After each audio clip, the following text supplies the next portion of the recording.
शुभांगी तुंगी से, है ना। तो स्वर्ग में भी गए, कौन? बलभद्र। कौन? बलभद्र।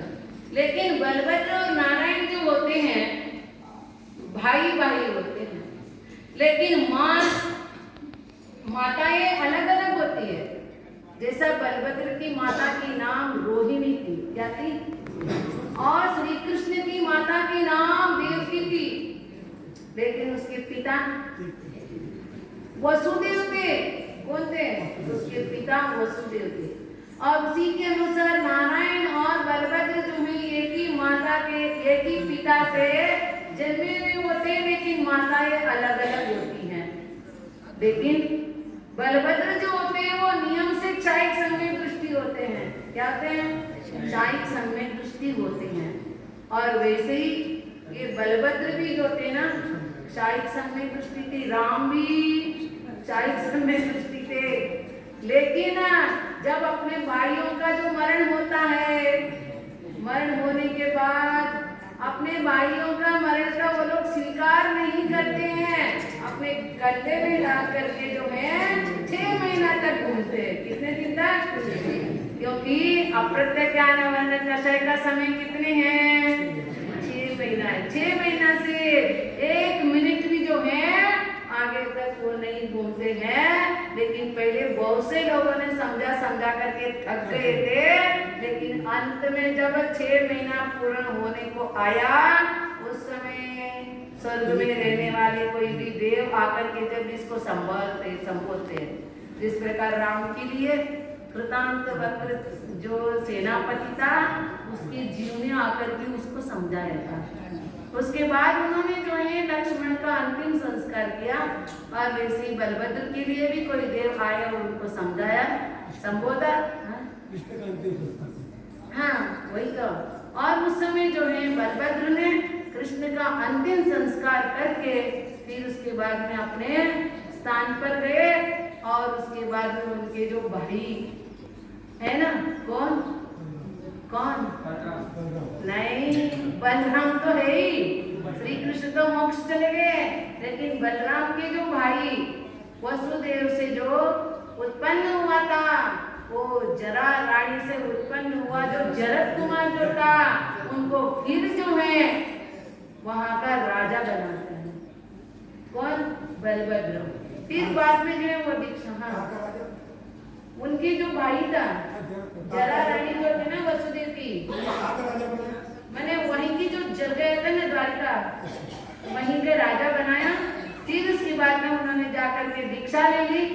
और दीक्षा लेने के बाद फिर जो है तपस्या करते करते यहाँ पर की जो घटना घट चुकी है, मेरे उनका मुंह पहाड़ के ऊपर क्यों? कोई बता सकते हो? कोई बता सकते हो?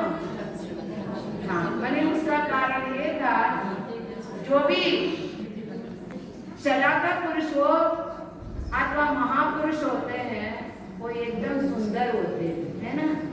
और वैसे ही जो है बलभद्र दीक्षा लेने के बाद वहां के लिए जब नगर में जा रहे थे, वो समय पहले समय में क्या होता था, नगर के बाहर कुएं बने रहते थे। और नगर के जो है नारियां जो है पानी लेने के लिए उसी कुएं के उधर आया करती थी।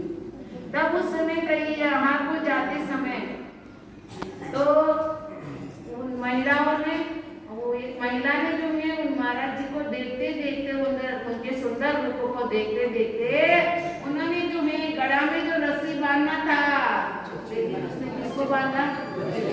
बच्चे को। इस दृश्य को उन्होंने देख लिया। और देखने के बाद उन्होंने क्या नियम किया? मन में कांतार चर्या को स्वीकार किया। कौन सी चर्या? कांतार चर्या। जंगल के अंदर आग मिलेगा तो मैं ले लूंगा, नहीं तो मैं नगर में प्रवेश नहीं करूंगा।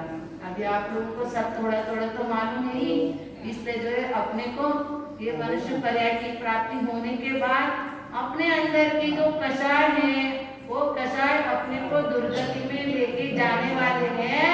पहला कषाय जो है क्षमा, मैंने पहला जो कषाय था क्रोध, क्रोध के अभाव में क्षमा गुण प्रकट होता है। और मान कषाय के अभाव में मार्दव गुण प्रकट होता है। और माया कषाय के अभाव में जो है आर्जो गुण प्रकट होता है।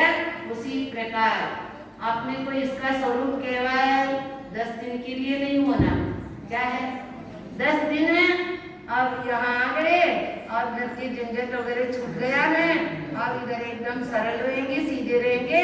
फिर वापस घर पे जाने के बाद जैसे कहते जो कुत्ता होता है ना, कुत्ते के पूंछ टेढ़ा होता है, कैसे होता है टेढ़ा होता है कुत्ते के पूंछ, और उसको 6 महीने तक रस्सी बांध करके रखो और 6 महीने के बाद भी खोलो तो, और ऐसा अपने को नहीं होना। जैसा कुत्ते के जो पूंछ होता है उस प्रकार नहीं होना। संसार के अंदर जितना सरल बनोगे उतने कठिनाइयों को तो सामना करना ही पड़ता है। क्या है जो सरल होएगा उसको खा जाते हैं लोग, लेकिन इतना भी क्यों करे, लेकिन अपने को अपने अंदर समता का भाव धारण करते हुए जब हम अपने अंदर सरल भाव को लाते हैं, खाना खा जाते मैंने उसको ऐसे नहीं खाते, परेशान करते हैं। क्या करते हैं, कहाँ जाता है देखिए क्या कहते हैं, है ना सामने के लोग तो है, सामने वाला व्यक्ति जब जितना सीधा सरल होता है उनको खा जाते कहते, लेकिन वो ऐसा नहीं खाते, परेशान करते हैं उसको जो है। आपके भाषा में कहा जाता है खाने पीने का, लेकिन हमारे भाषा में ऐसा नहीं होता है, परेशान करते। क्या कहते हैं, परेशान कर ले, लेकिन जो भी परेशान क्यों न करे, लेकिन उस बात को सहन करने वाला सरल रूप से जो है तो उसको सहन कर, सहज रूप से उसको जो सहन करेगा, नियम से जो है उसके अंदर आर्जो गुण प्रकट होता है। वही आर्जो गुण एक दिन नहीं तो एक दिन, आज कोई मोक्ष जा नहीं सकता, क्योंकि यहाँ पर क्या है पंचम काल है। पंचम काल में तो मोक्ष हुआ है, ऐसा नहीं है नहीं हुआ है, हुआ है नहीं हुआ है, हुआ है पंचम काल में भी मोक्ष। क्योंकि महावीर भगवान मोक्ष जाने के बाद में 3 अनुबद्ध जो केवली हुए हैं वो कौन से काल में मोक्ष गए, क्योंकि भगवान महावीर के समूह शरण में 500 केवली थी, 700 विपुलमती मन पर ज्ञानी वाले थे। विपुलमती मन पर ज्ञान वाले जो है नियम से उसी भाव से मोक्ष चले जाते हैं। लेकिन पंचम काल में भी, क्योंकि महावीर भगवान जो है जब मोक्ष गए तब चौथे काल का समय कितना बाकी था, 3 वर्ष और 8.5 माह ही था। लेकिन गौतम स्वामी जब मोक्ष गए तो 12 वर्ष में, कितने में, और उसके बाद में सुधर्मा स्वामी जी जो है उनको भी और 12 वर्ष लग गए, 12 24। और उसके बाद में जो जम्बू स्वामी है ना, जम्बू स्वामी के लिए 38 वर्ष लग गया। 62 वर्ष के अंदर ये 3 अनुबद्ध केवली, माने केवली का अभाव इन लोगों के बीच में नहीं रहा, इसलिए इनको अनुबद्ध केवली कहते हैं। लेकिन चतुर्थ काल में जिनका जन्म हुआ है वो पंचम काल में मोक्ष जा सकते हैं, लेकिन जिनका जन्म पंचम काल में हुआ है वो पंचम काल से मोक्ष नहीं जा सकते हैं।